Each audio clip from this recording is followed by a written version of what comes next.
Hi, everybody.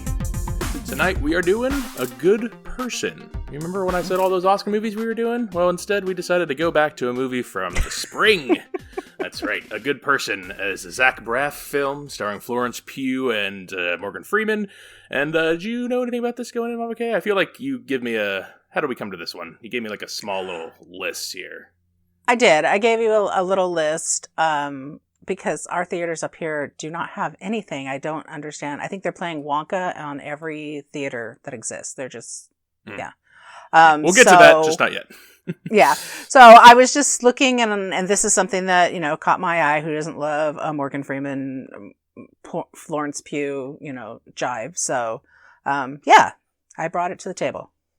And I had heard about this. I saw the poster for it, and then I saw Zach Braff was writer-director, and I'm like, I'll wait for streaming. That's not a theatrical experience. Exactly. It's something where I'm like, you think of Garden State, that's the big movie he did. He's directed a couple others since then. I know he's directed some TV, but and that's a movie where like, that was fine it was like pretty good when I watched it, and then you go back and you're like, kind of dated, kind of its early 2000s time. Origin of one of those origin of the manic pixie dream girl archetype. So you kind of know what you're getting there. A lot of sad indie music. But this is what A Good Person is.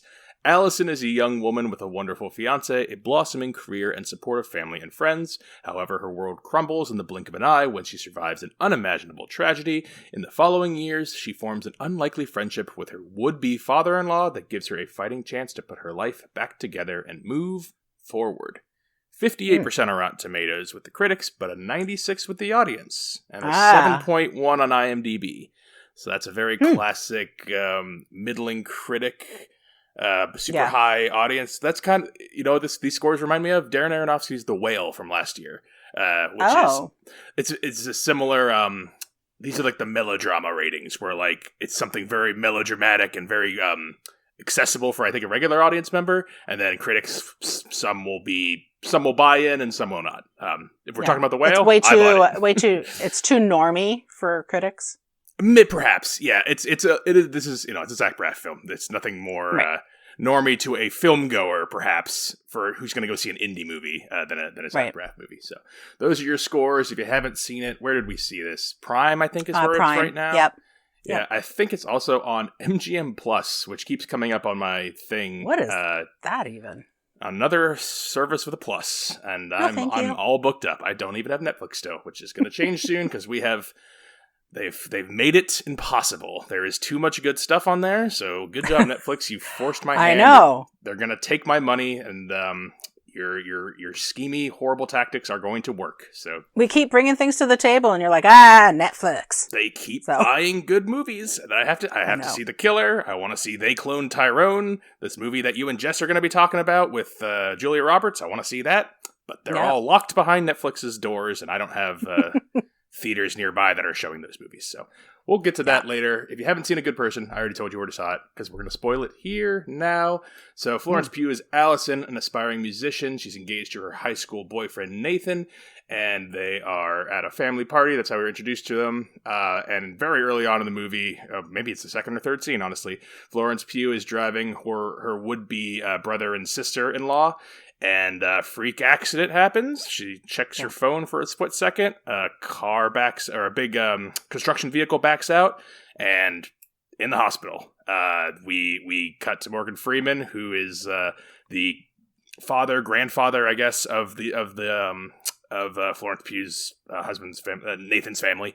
There is a niece or daughter, a young girl, high school age girl, middle school, high school age girl. Yeah. Ryan.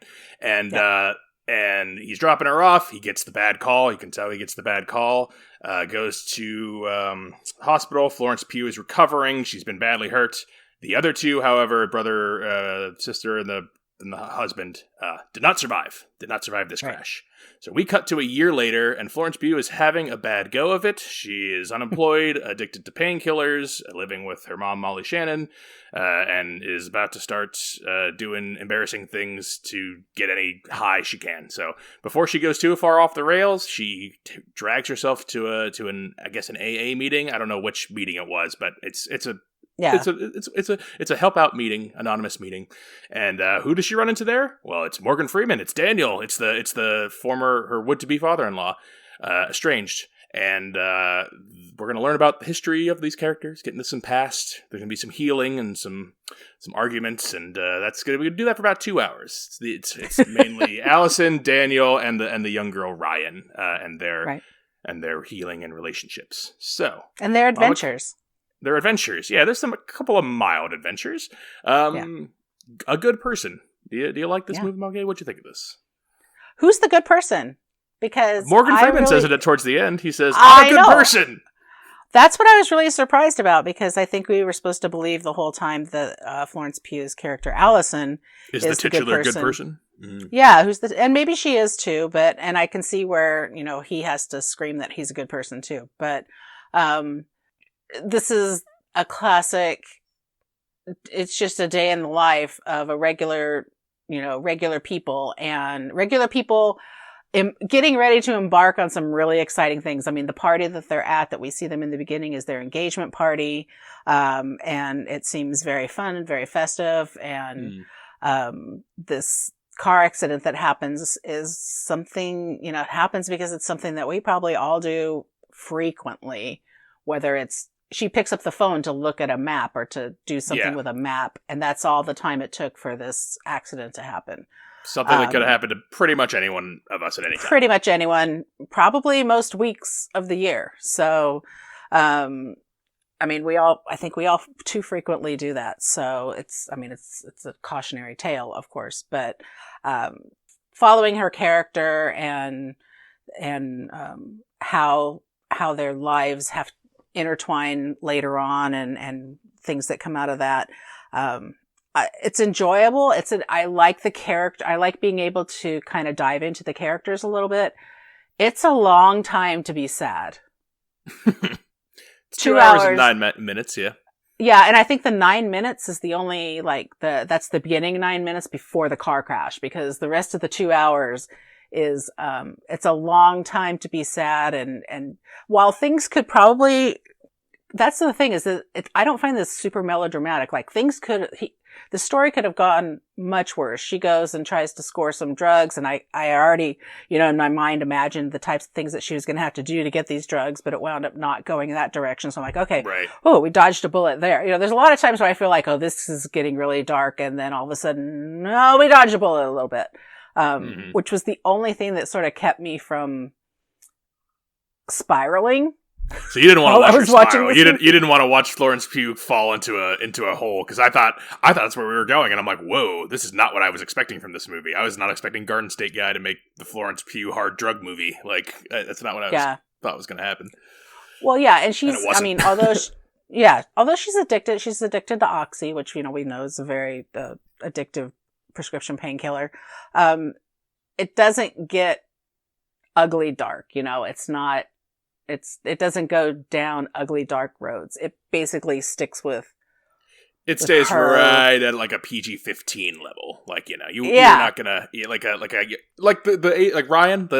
That's kind of the age. Yeah. The girl. Exactly. Yeah. She's 16 years old, and I think that this is it's palatable for that. It's not Requiem for a Dream.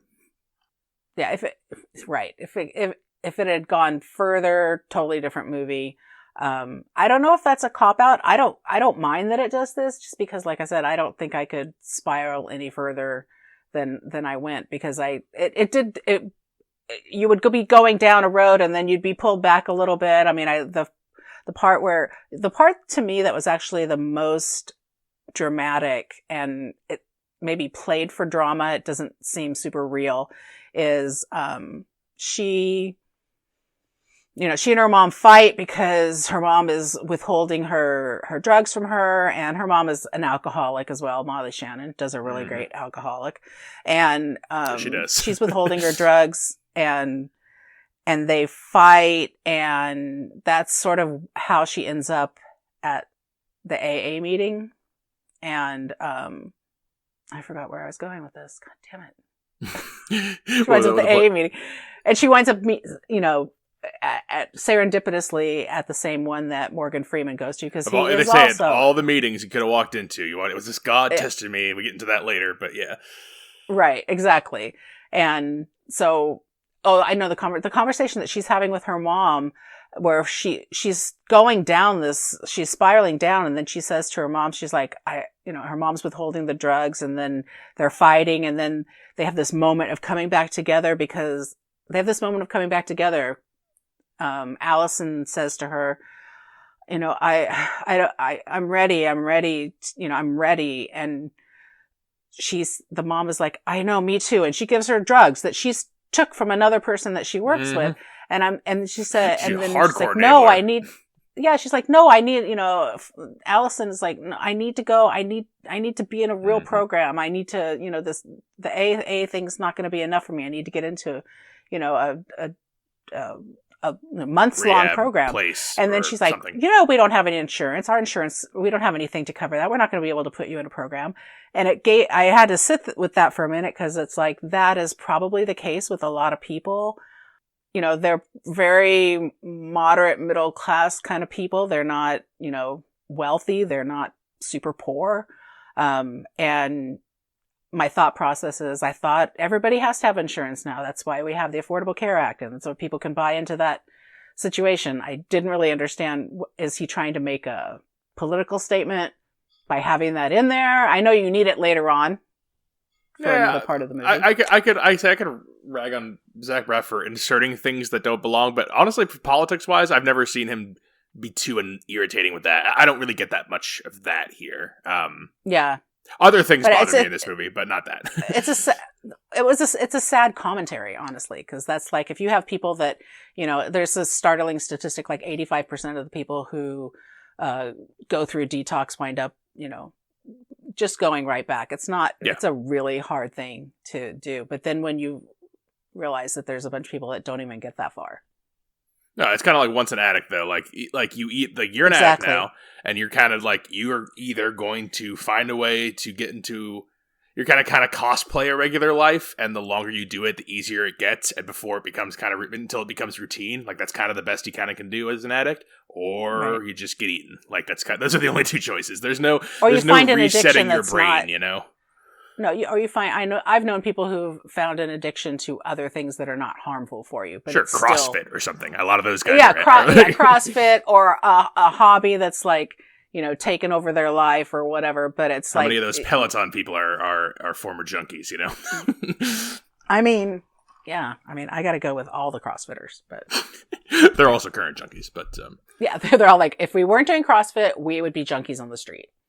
With all this talk, I still can't tell if you liked it or not. It's interesting. Oh, was I gonna? I don't. We don't have to. I'm gonna hold on to that. I'm gonna hold on to that for a little bit.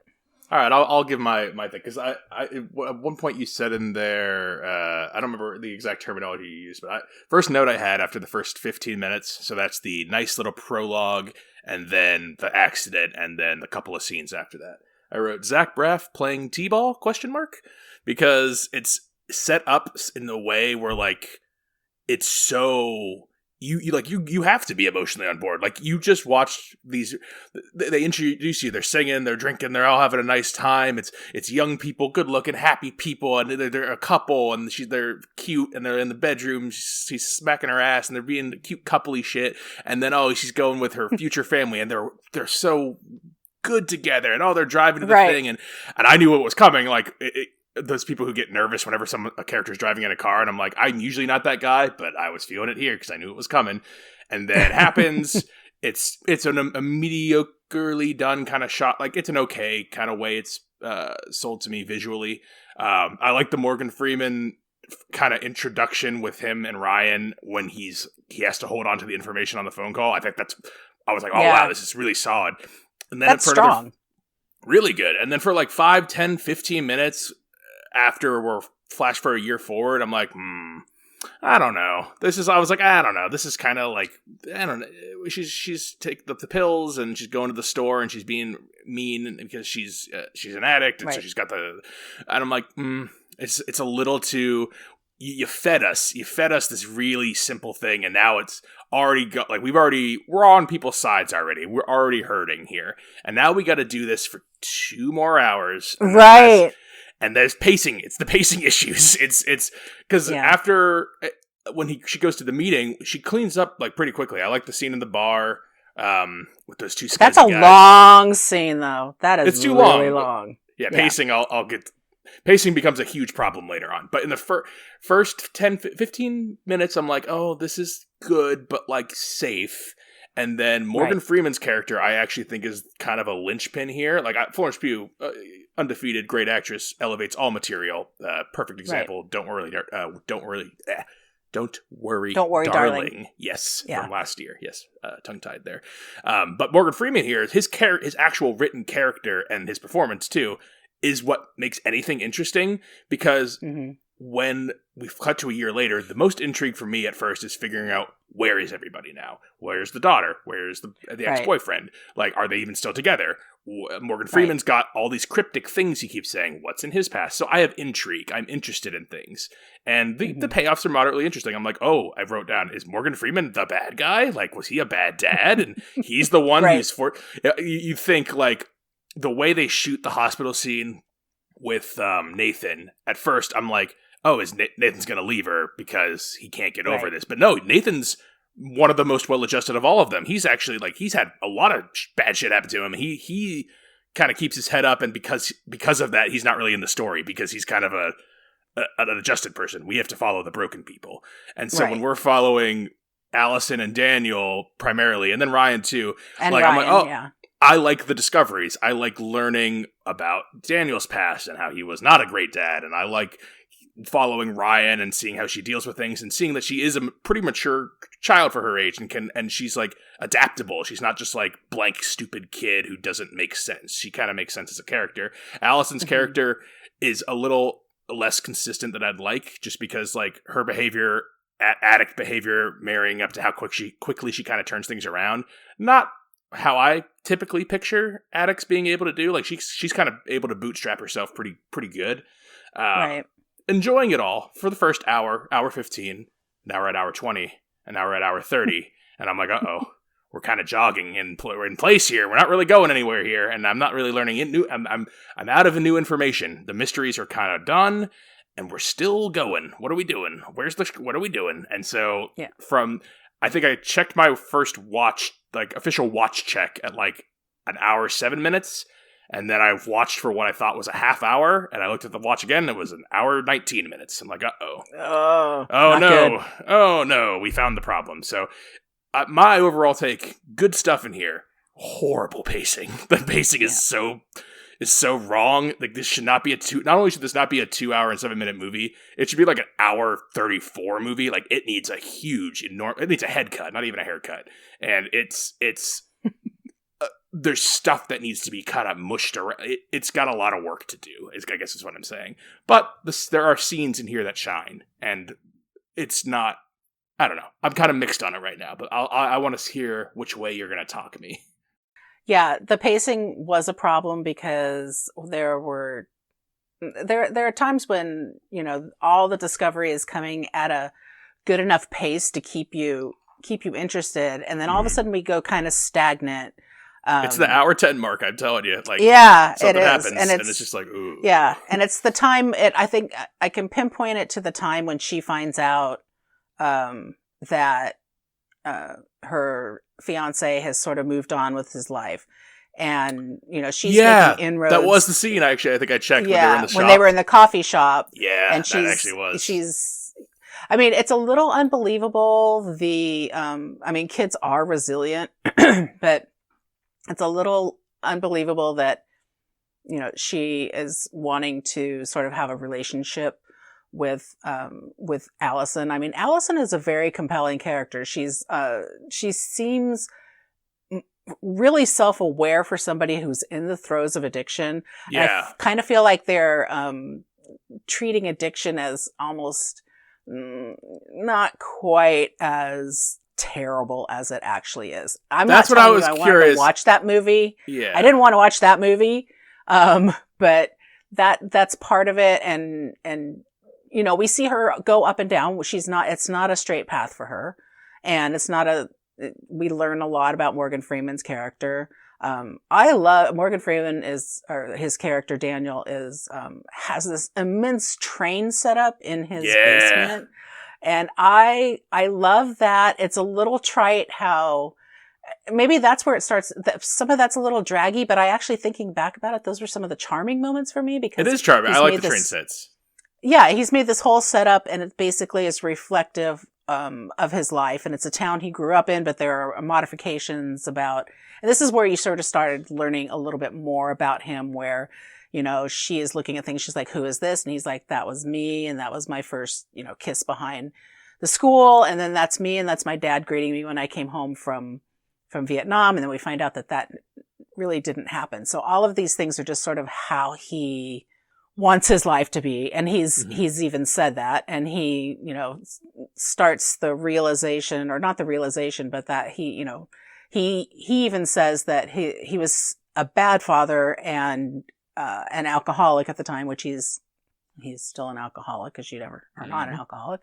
But he's been sober for 10 years. And so he sees having Ryan, the granddaughter, as his second chance, which, that's incredibly grating to me, honestly. That was annoying to me because it's not really, is that a fair thing? Like, is that a fair thing to say, well, I screwed up so bad the first time. Boy, I'm really glad I get another chance to do this. Like, what does that say to I get a lot of mixed, Daniel doesn't exactly know what he's doing or wants. He's making it like, cause He's got this responsibility thrust upon him, and while yes, he gets a second chance, he's also constantly complaining about how she's a pain in the ass and like she doesn't, she's rebellious, like, and he knows it comes where it's coming from, and also he himself blames Allison, and pretty much to the end he blames Allison, even though he has to like learn. He has to pretend he doesn't blame her. He has to pretend he doesn't, and he's going to blow up later, and I'm a good person, and you fucking you ruined everything. That was unexpected. Like, this is like, I didn't expect, he's the good person? ? But again, I think Daniel is the most interesting character because it's Morgan Freeman. It's a good trick to be Morgan Freeman, because you see Morgan Freeman and you don't think, like, even when he's the bad guy in things, you don't think of him as this guy. Like, this is not he's almost against type here, being like a bad, like he was a bad guy and now he's reformed or trying to reform kind of thing.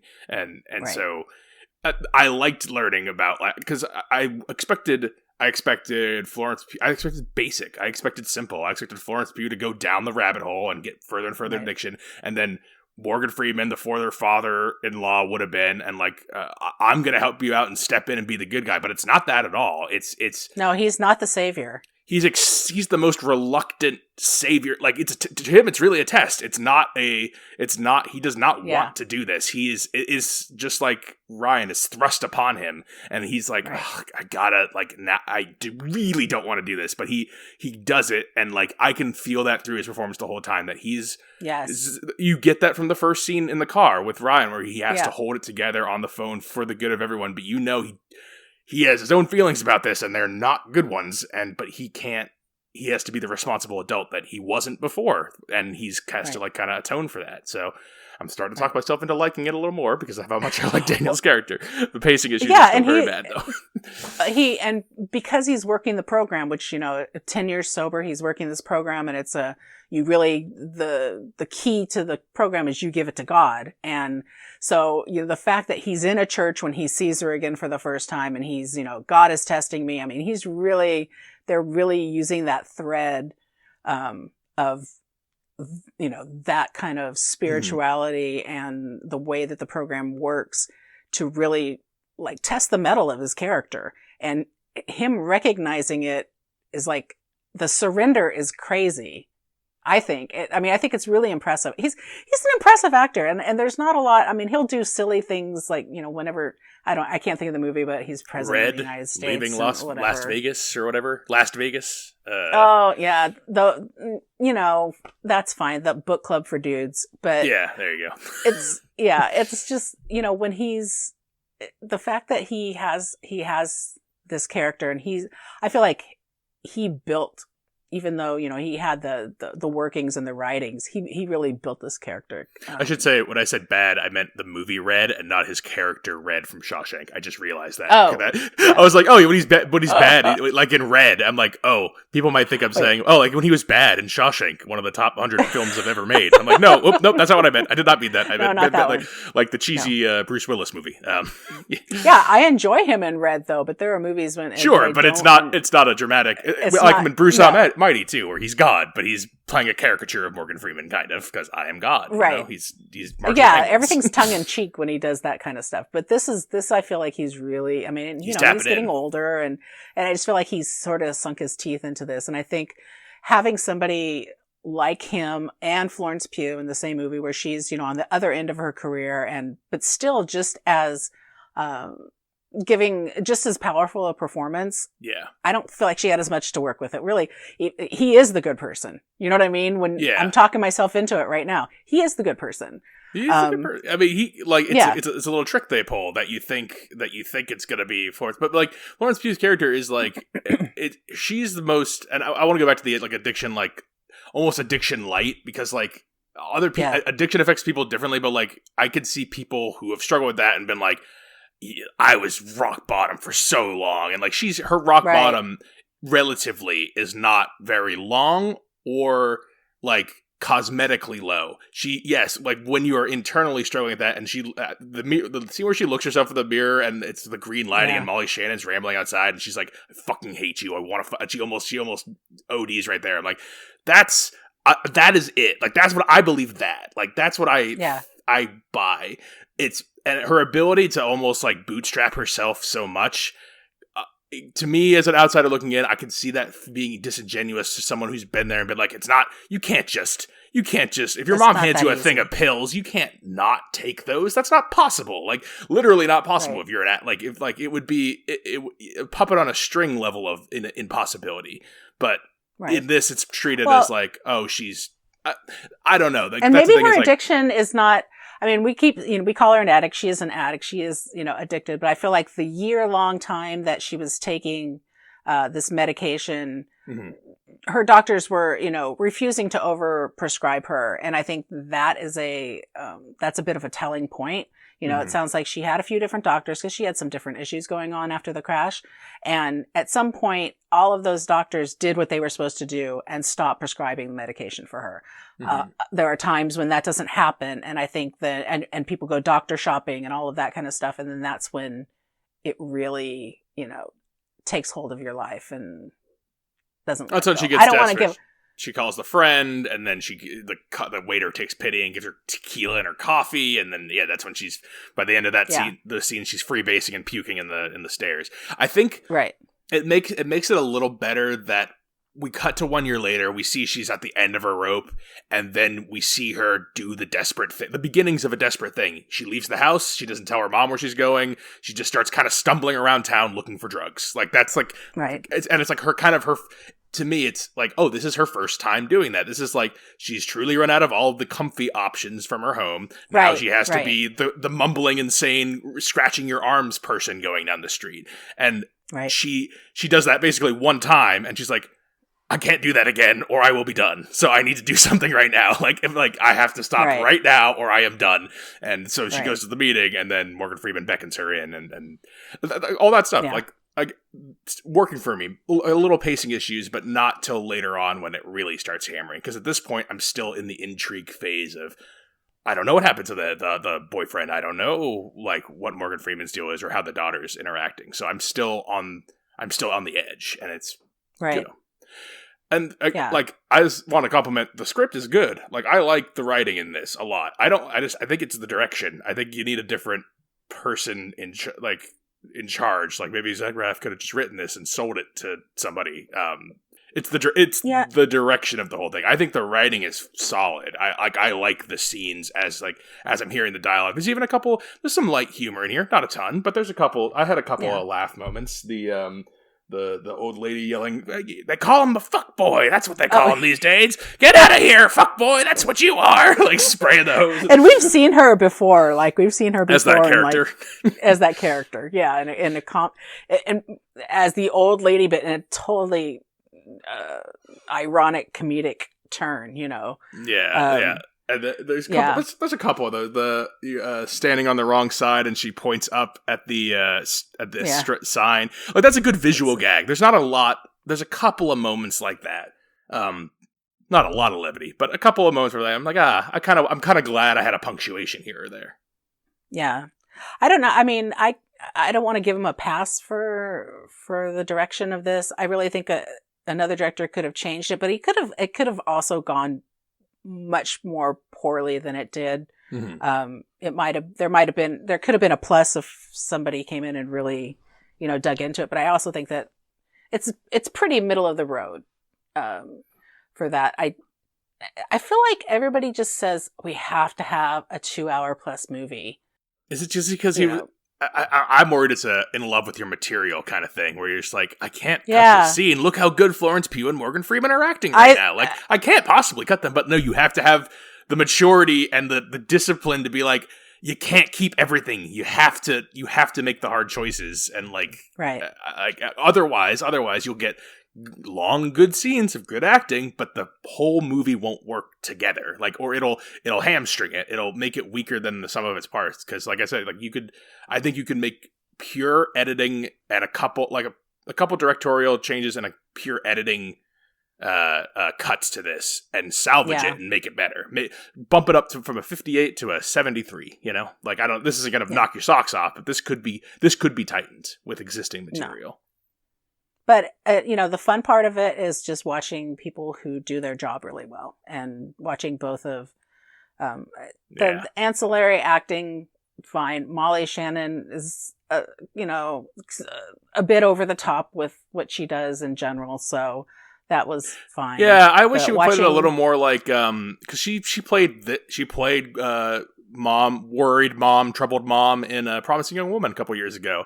And she was, she's only in a couple, I don't know if you remember her performance now. She's only in a couple scenes, but she's playing the most dramatic I've ever seen her. And she sells it. Like, she's still Molly Shannon. Like, she still has some chuckly things, but she's very good in that. And I thought I was gonna, she's much more, not phoned in, but it's not the same performance. This is much more almost TV level movie. Sometimes though, I felt like at one point she was just going to break out the SNL character and be like, I'm 50 years old, and I was like, oh, but when we're getting toward the end of the movie and there's the big moment where she's outside saying, what, she's totally drunk outside of her room, what we could do, Etsy, you've heard of Etsy, we could just make the cutest little, and that is a scene that went on way too sharks. long. And hey sharks. I know they were, hey sharks. And I know they were trying to build up, he was trying to build up drama, but I was starting to get hyper annoyed at her. I was thinking, oh, I'm not going to be surprised if Allison opens the door and just punches her straight in the face. Just because I can't, I might do that. So me as Allison might do that. That is wrapped around that scene where she's saying, I fucking hate you in the mirror, though. So again, good stuff in there. Too long. Right. Needs a haircut. Too long. Editing. Just tighten it up. There's tightening. You can tighten, and it will save you. That's what I'm saying. We say haircut. This needs more than a haircut. It needs a lot cut. But this would be such a good 94-minute movie. You could really tighten it down to that. There's not much more we're gonna get from sitting with them longer, I don't think, because it even feels like we get to things quickly.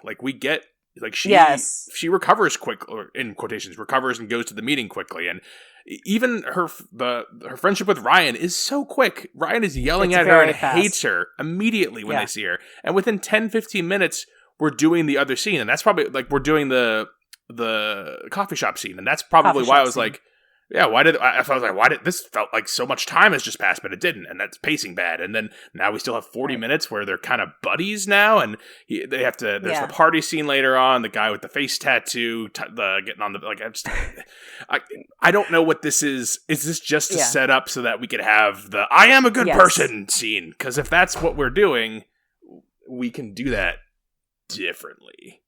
Yeah, I felt like he had 6 or 8 different really salient points that he needed to make, and he just got a little lost sometimes getting there. and he took us on a ride we didn't need to be on for that long. Yeah. And I was like, check, please. I don't care. I'm going to pay the $8 or whatever it is for the coffee that Morgan Freeman was, complaining. It was at a certain point I didn't even care like what happened at the end either, because I was kind of like, she's already kind of on the path. I feel like she's gonna be as alright as she's gonna be, kind of thing. And I'm like, Morgan Freeman's old dude, and like he's kind of what he's gonna be. And like the girl, honestly, she seems, from the first scene we see her getting in a fight to the midway point of the movie, she already seems like like a phase. She seems like she's gonna be okay. Yeah. I kind of feel like okay. There's a lot of growth there that happens that we don't get to see. We just see her one way, and then we see her another way. There's not a lot of transition. Not that I want any more movie. I was saying, like you could show more, but like that's not what you should be doing. Like it should be conveyed to, maybe, it would be nice there. A montage, perhaps. A nice montage that shows growth, because that is a nice way to show transition of time and things happening and make it short and interesting. Yeah. And you could even play one of your sad boy indie songs over it. And like, that's right. We didn't talk about soundtrack at all. I don't like his musical choices ever. I've seen a couple of his things. I just don't like. I don't like it. I don't want to. The only thing that I liked was actually the music that when they went to the club. The actual concert music.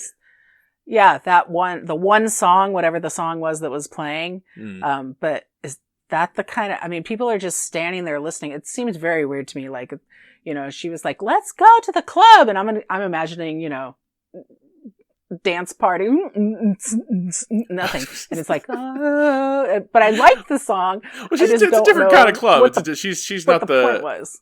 Yeah, so she's not the partier. She's like sad girl. It's like I know but she's going after the white boy with the face tattoo. Like that's like, but like he's like sensitive, and he's gonna we're gonna be really, I gotta really value my anonymity right now, because we're gonna be huge. So. The thing is that the women are so smart. The two, Ryan and Allison are so smart, and that's what saves the day for them. Like, they don't. Well, Ryan's still young. She could have got fucked. I mean, literally and figuratively. But but the whole I want to get into Stanford, and somebody just pointing out to her like, well, good luck with that, with all you're doing right now. So I knew Daniel wasn't going to shoot that kid, but I really wanted him to.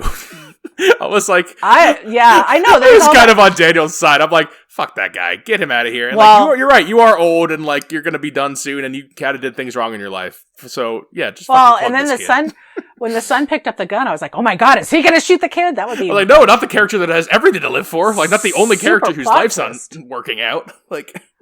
Who just, things seem to happen to him, and he's just like, he might be one of the most unbelievable characters, because, his dad beats him so bad as a kid that he loses his hearing, and he doesn't tell people that's why he lost his hearing. Even his, soon-to-be wife, she gets the story from him that he was born with deafness in one ear. And, I don't know. He seems to have gone through a lot, and so we get I love that we didn't.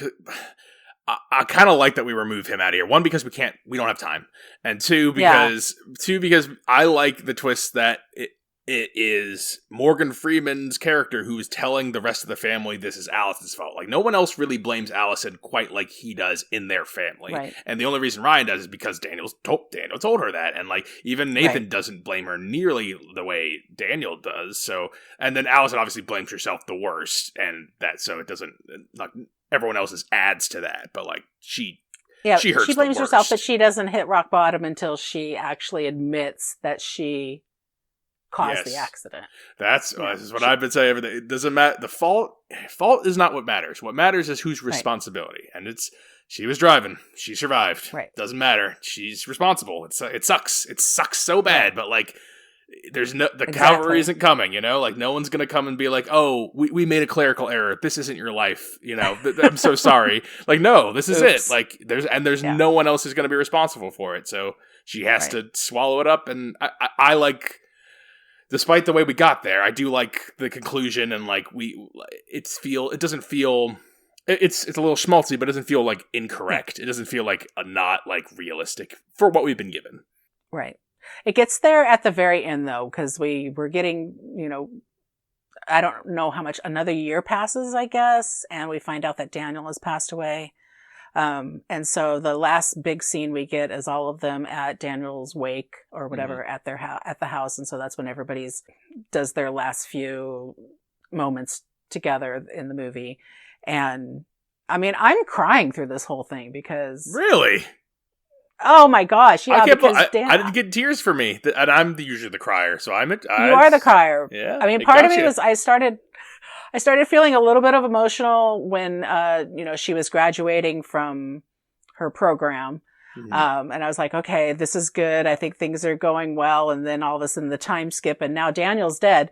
And I was just like, I love Daniel. Then she goes downstairs to the train area and Daniel had created a little character. There's a running thing through the whole movie where she rides a bike everywhere. First of all, I don't know where that bike came from because that's a dude's bike and she's riding it everywhere, but whatever. Zach Braff's bike. It's probably, probably is. It's like, shit, we forgot to buy that here.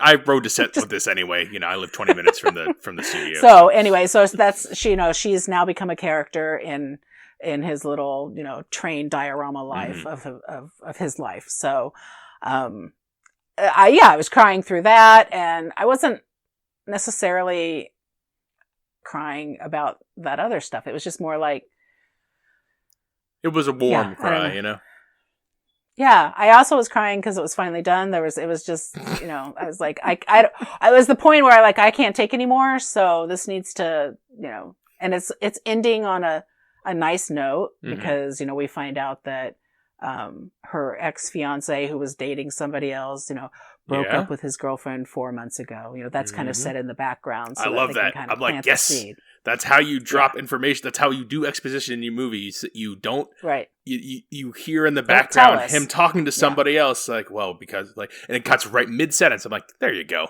Perfect. It's moments like this. I'm like, he gets it as a director. I mean, he doesn't, but he gets parts of it. He's trying. He does. I mean, that's the thing is, I don't think he's grown as a thing. Like, he made Garden State 20 years ago, and this feels isn't that far away, huh? I'd say this doesn't feel like an evolution. This feels like the same. Which is, I mean, again, it's not a bad movie. It's a fine movie. It's just like I would expect a little more at this point. Especially when you got Pugh and Freeman on the board, both hitting solid performances. They're giving it their all. I think the supporting cast. That's the thing. It's and your own script is very good, Zach. It's a very good script. Maybe someone else could just let somebody else make the movie. Yeah, exactly. Florence Pugh was a producer. Maybe she can. Maybe it's time for directorial debut. A lot of actors do that, right? So yeah. Well, I mean, it was advantageous that it all happened during their real relationship, and it's be interesting to be like, now that they're no longer together, what does this look like? So I don't know any of those details. That's not stuff I know about. You can ride my bike. Are we recommending A Good Person, Mama Kay? Yeah, I'm going to recommend it just because I think that we don't get to see movies like this very much anymore. There's nothing fantastical about it. There's no CGI. There's nobody getting blown up by aliens. You don't have to suspend reality. You can live in this world if you want to. And having the strong performances with Morgan Freeman and Florence Pugh. I mean, I feel like how many more performances are we going to get from Morgan Freeman? And how many more? Hopefully a few more. Great. I mean, I know how he many hasn't more lost great ones, the but fastball yet. No, but there's people every day where you're like, oh, so and so's gone, and so and so. I know. We're recording this, that guy, the Brooklyn Nine-Nine guy, died. I can't remember his name, which is probably Andre Braugher. He's Andre amazing. Braugher. There you go. It's a long-time he's an amazing actor. Yeah. That's a shame. Yeah. So see, that's sadness. So yeah, I'm going to recommend it just because I think it's a good performances, solid story. Just make sure you have the time for it. I'm going to give this a strong, soft recommend, if that makes sense. And I mean by that is like, soft. I mean by that is like, I think it's got a very 96% audience score. Totally makes sense to me, actually. Like maybe a little high, but like I don't see anyone disliking this. I see people like us being like, it's flawed, but it's good enough, and it's got some good moments, and it's solid. The performances are good, and then I can see people who don't really care about movies actually being pretty engaged for the first 45 minutes to an hour, and then scrolling on their phone for the second half of the movie, and then at the end they'll look up to their other person they're watching the movie with and say, "It's pretty good." And you know what? That's a very strong very strong soft recommend. So not recommend. No, I recommend a strong. Oh, you're gonna strong soft recommend. I'm going to strong soft not. I am recommending this. I'm recommending this a strong soft recommend because of the reasons I gave. Because I think everyone will like this. Everyone will give this a 2.5 to 3.5, and that's pretty good. And I give it like a 3. Like it's a 3-star movie to me. I will remember almost nothing from this. It will be out of my mind in a few months, but it's fun. Like, you know, I'll remember the train set. If we do another Zach Braff movie in the future, it'll be like, Garden State, and then we did a Good Person. Like, we kind of like that one. So, and then that'll be it. That'll be the story of it. So, 2 recommends for a good person for Garden State for a good person. For a good person. Yeah. There you go. And we got a couple other stuff coming out. I think Jess and Mama Kay are doing whatever that Netflix one is. The Julia Roberts movie that's getting Julia Roberts hype. With the deer on the cover. Again, it looks good. I want to see it. Don't have the time. Don't have the Netflix. We will address that later.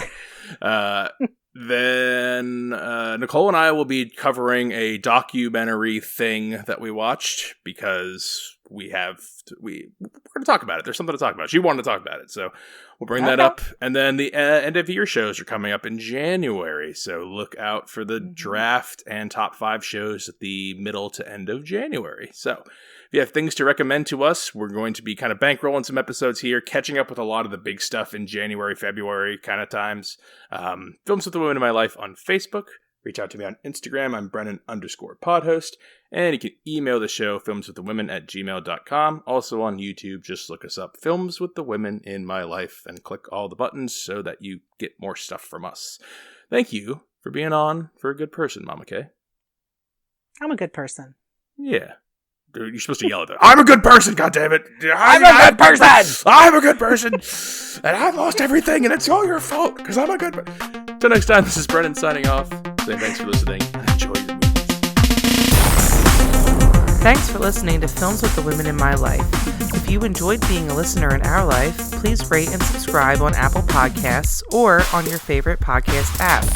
Keep up with the latest from the show on Instagram at Brennan_podhost, on Facebook at Films with the Women in My Life, and on Twitter at FilmsWomenPod. Finally, you can email the show with questions and suggestions at filmswiththewomen@gmail.com. Original music for the show was created by Ian Burke and Chris Iwanek. Original artwork created by Nicole D'Alessio. This show is produced by Brennan Snyder. Thank you again for listening and enjoy your movies.